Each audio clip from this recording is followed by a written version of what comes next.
ఏదైతే ఈరోజు నా పేరు పెద్దెడ్ల నరసింహులు బీజేపీ మండల అధ్యక్షుడిని.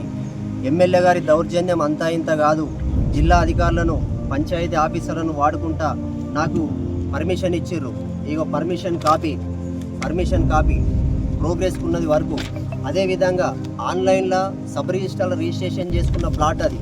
అదేవిధంగా ఎంపీడీఓ ఆఫీస్లో ఆన్లైన్లో ఉన్న జాగాను కూడా ఎమ్మెల్యే గారు పగబట్టి ఈ దళితుడిని అనగదొక్కితేనే మనం ఏమన్నా ఉపయోగపడుతుంది మనకనే ఉద్దేశంతో ఈ దుర్మార్గుడు ఎమ్మెల్యే ఈ డిఎల్పిఓని పెట్టుకున్నాడు, వసూళ్లు చేపిస్తుండు.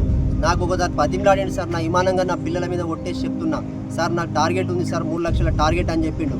మీకు టార్గెట్ ఏముంది సార్ అంటే, పోయినసారి 2 లక్షలు ఉండే సార్, ఈసారి నాకు 3 లక్షల టార్గెట్ ఉంది సార్, ఏదన్నా కొంచెం దయ ఉంచండి సార్ అంటే, నాతోటి కాదు సార్ అని చెప్పి దండం పెట్టి ఛాయ్ దాయిపించి పంపించిన. అదేవిధంగా ఇదే కక్షతోటి నా ఇల్లుకు ఆగమేఘాల మీద నోటీసులు ఇచ్చుకుంటా, ఆగమేఘాల మీద అత్యవసర సమావేశాలు పెట్టుకుంటా, నోటీసులు ఇచ్చుకుంటా, నాకు పొద్దున గూల కొట్టేదాకా కూడా తెలియదు. 29వ తారీఖు రోజు మా అన్న చనిపోయిండు.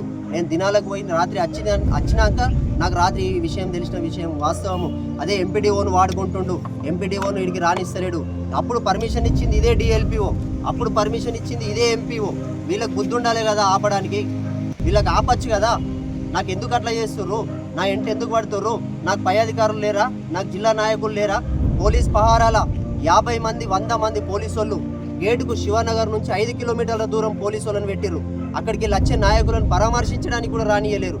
జిల్లా నాయకులు వచ్చిర్రు, రాష్ట్ర నాయకులు వచ్చిర్రు, మా జిల్లా అధ్యక్షుడు వచ్చిర్రు, మండల నాయకులు వచ్చిర్రు, సైతం వాళ్ళని 6 కిలోమీటర్ల దూరం నుంచి ఎక్కడిదక్కడ బంధించుకుంటే వాపసు పంపిరు తప్ప అందాక ఇంటికి పరామర్శ కూడా కనీసం రానియలేరు. నేను చెప్పిన సార్, మీ రూల్ ప్రకారం ఏది ఉంటే అది గూల కొట్టుకొని నేను అభ్యంతరం చెప్తలేదు సార్, వాళ్ళు నన్ను కలవడానికి వస్తారు సార్ అన్న చెప్పి వాళ్ళు కలవనియరు. ఆవేశంలోటి ఎమ్మెల్యే గారికి దృష్టికి పోయి మా ఇల్లు ఆపుతారేమో మా అన్నదని చెప్పి మా తమ్ముడు రాకేష్ కానీ అశోక్ కానీ డీజిల్ పోసుకున్నారు సార్, జేసీబీ కట్టంగా పోయిర్రు. ఎందుకు కట్టుకుంటున్న ఇల్లు అంటే, నాకు గుడిశాసోటి ఇల్లు ఉంది, రేగుల ఇల్లు ఉంది. నా బిడ్డ 5వ తారీఖు నా బిడ్డను గురుకుల పాఠశాలకు పంపిస్తే టైంలో ఫుల్ వర్షాలు పడుతున్నాయి. రాత్రి వర్షం పడితే సోఫా మీద పెట్టుకొని పన్నా. అద్దు డాడీ డాడీ నేను 4 రోజులు ఉంటా అంటే, అద్దు నాన్న ఇల్లు ఉరుస్తుంది, మంచిగా లేదు నాన్న, నువ్వు హాస్టల్ నీకు సీట్లు మంచిగా దొరుకుతాయి, బెడ్లు మంచిగా దొరుకుతాయి అని నా బిడ్డను బలవంతంగా చెప్పంగా కూడా బలవంతంగా నేను కొయ్యగుంట హాస్టల్లో దించేసి వచ్చిన. ఇంత దౌర్జన్యం ఎమ్మెల్యేకు 100 మంది చెప్పారు సార్, ఇది తప్పు సార్, ఊళ్ళో మాకు రాజకీయాల్లో లొల్లులు అయితే సార్ మీరు చెప్పండి సార్ డిపిఓ గారికి డిఎల్పిఓ గారికి అంటే, రమణారెడ్డి గారు ఫోన్ చేసినా కానీ డిఎల్పిఓ గారు లేపరు, జిల్లా అధ్యక్షులు ఫోన్ చేసినా అయిపోయింది.